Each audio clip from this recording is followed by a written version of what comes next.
Wow. Talking way over my head, bro. I don't know, man. The other college football playoff semifinal, the Rose Bowl game presented by Capital One. It was moved from Pasadena to AT&T Stadium. Mac Jones and DeVonta Smith replaced by throw it to 6. That's about right. Throw it to 6.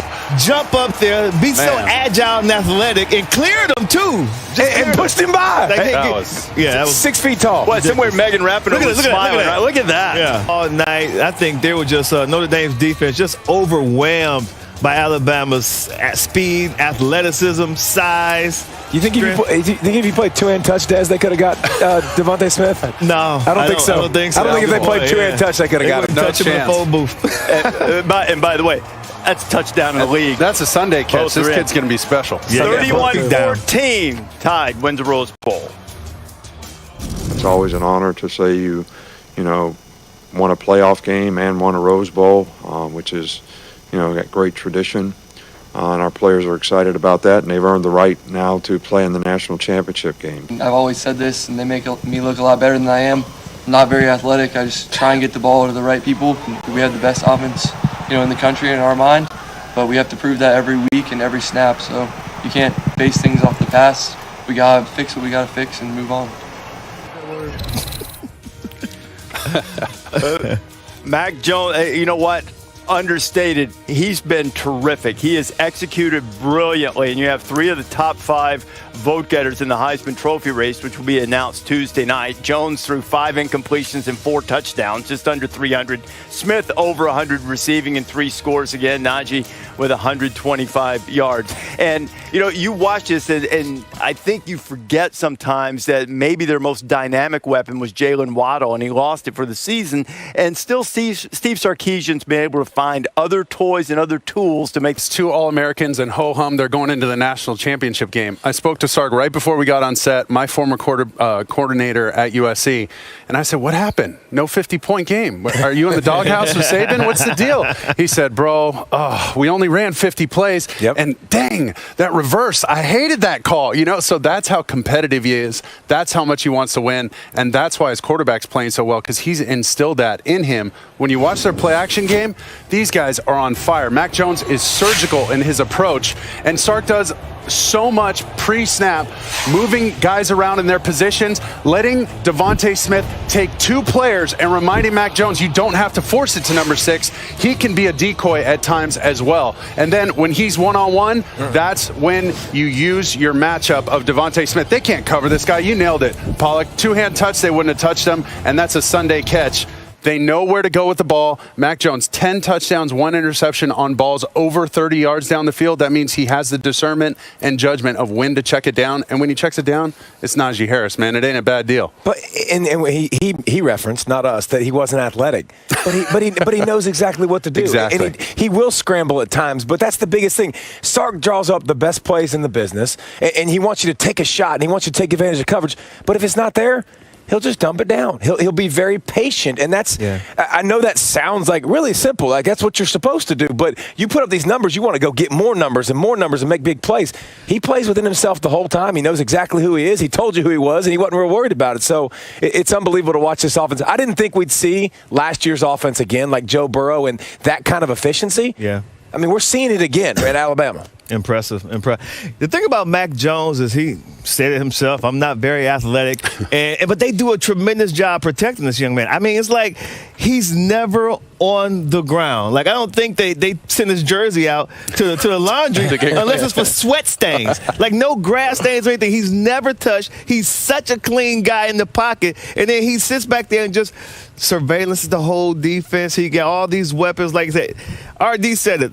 My man Jalen Waddle is my favorite player coming into the 2020 season. I picked him to win the Heisman. And I thought when he went down, oh, man, this is going to be tough. It's going to be tough for DeVonta Smith. They're going to start rolling coverages his way. Yeah. You got John Mechie that stepped up, all these other guys. I mean, they have just a lot of receivers. And so, impressive performance. But the thing about it is, this is who they are. And they took the foot off the gas yesterday. I know. They could have hit 50 on Notre Dame. I gave him that slight jab. Let's not sit here and pretend they took the foot off the gas. But this is who they are. This is their MO. This is their DNA. Can't wait to see them play Ohio State in the big one. It was the first time in 2 years they haven't scored 35 points. And through it all, Notre Dame defense, foot off the gas or not, which I agree with you, they probably did. Best defensive performance against Alabama this year in terms of the number of points they held it all a week from Monday night. Glad to have you with us. Championship drive from the Mercedes-Benz Superdome in New Orleans. Reese Davis along with Desmond Howard, David Pollack, and Mark Sanchez. Kirk Herbstreit's going to join us a little bit later on. What we saw out here, gentlemen, last night was a beating. Was an absolute can of whooping being open on the backside. And this is what happened to Clemson and Trevor Lawrence. Ohio State had waited for this moment. They had longed for it after the heartbreaking loss in the Fiesta Bowl last year.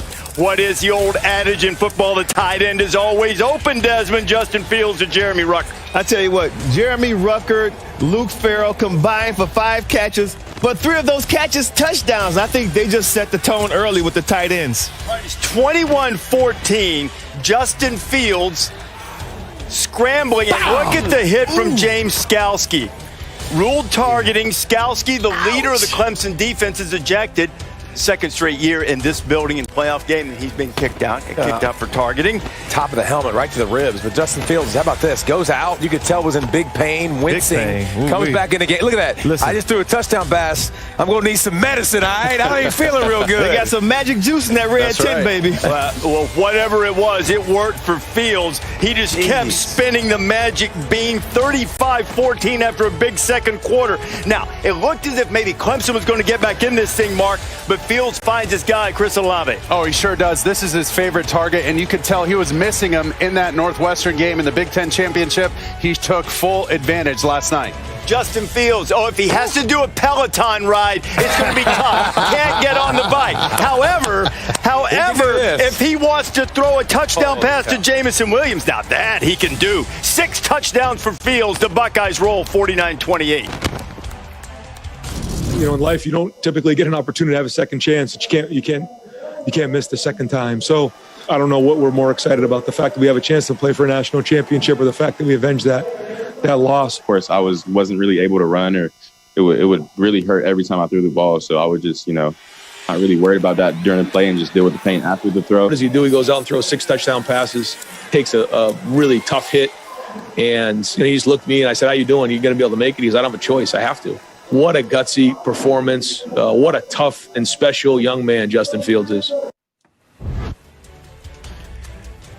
And what a remarkable performance, one that will be etched in Ohio State and Sugar Bowl lore forever, mostly because of the big play. On passes of 30 yards or more downfield, Fields hit 80% against Clemson. All other quarterbacks, 26%. Venables have been able to stop all of that, but the percentage that he put up against that Brent Venables defense, most such completions that the Tigers have allowed under their standout defensive coordinator. And as a result, Ohio State rolls into the national championship game, and they're able to rewrite the ending against Clemson. They took Clemson behind the woodshed and made them say uncle. I mean, that louder, personal. Yeah. Just a dominating performance from top to bottom, from the beginning to the end of the game. 49 points. I mean, are you kidding me? What a great game by Ohio State. I think Ryan Day, he attacked the middle of the defense. Nolan Turner, Clemson's safety, was out for the first half because of targeting the AC championship game. He took advantage of that. Trey Sermon got going. Chris Olave put up some big numbers. I mean, they were just hitting on all cylinders.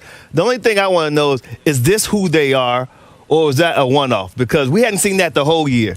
And now you look at Alabama, that's who they are. That's their MO. They gave Alabama's defense guys a lot to prepare for. Yeah. Tight ends, wideouts, running backs, and a dual-threat quarterback. And when you have a whole year to stew on something, y'all know as athletes, it pisses you off, it ticks you off. Everything you do, everything in their weight room, by the way, said 29-23. So Ohio State, everything was put into this game, this basket. Dabo gave some extra fuel to the fire. Listen, I don't think that was the difference in the game. I think Ohio State was clearly better. Right. But this Ohio State team that showed up, we knew they had weapons. Yeah. And we knew Fields was good. We knew the defense had potential, but they haven't put it all together and played a great game like this. And they picked the best time. But the revenge factor, Sanchez, I mean, this was a big deal to them. And by the way, they enjoyed it like they should have. Absolutely. And they took this thing personal. I think that's the theme team taken away from the game.